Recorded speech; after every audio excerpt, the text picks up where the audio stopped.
as Malcolm X said, by any means necessary. At this point, I question the whole purpose of the Black Panther Party. In my thinking, they were necessary. It was a shock treatment for white America to see black men running around with guns, just like black men had saw white men running around with guns. Yeah, that was a shock treatment. It was good in that extent, but it got a lot of black people hurt. My recruitment by the FBI was very efficient, very simple, really. I'd stolen a car and went joyriding over the state limit, and they had a potential case against me, and I was looking for an opportunity to work it off. And a couple of months later, that opportunity came when FBI agent Roy Mitchell asked me to go down to the local office of the Black Panther Party and try to gain membership. We tried to develop negative information to discredit him, just like we did everybody else. We, meaning the FBI. I tried to come up with signs of him doing drugs or something, and never could. He was clean. He was dedicated. I've had private conversations with him. We got along pretty well. 2 weeks later, a gun battle on Chicago's South Side further escalated tensions. A former Panther and 2 policemen were killed.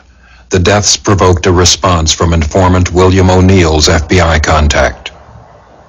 Mitchell became more specific during that time. He wanted to know the locations of weapons caches. He wanted to know if we had explosives.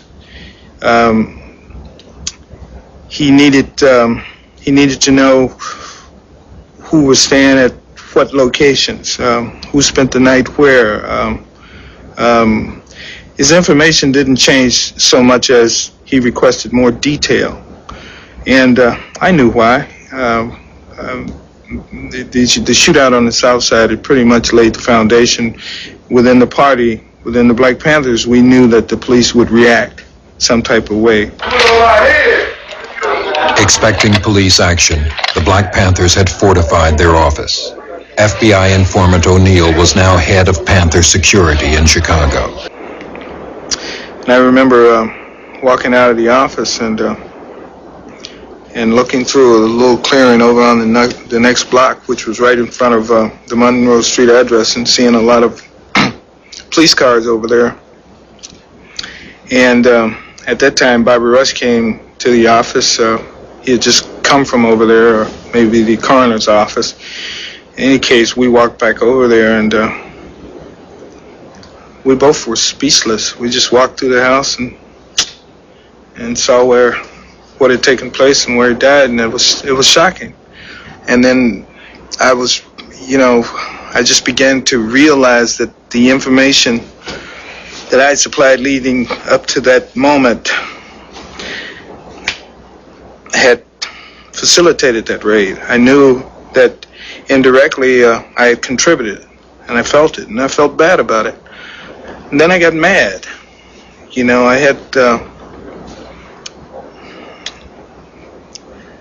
and then I had to conceal those feelings, which made it worse. I couldn't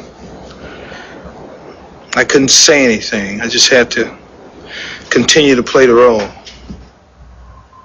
FBI headquarters authorized payment of a $300 bonus to informant William O'Neill for, quote, uniquely valuable services which he rendered over the past several months, unquote.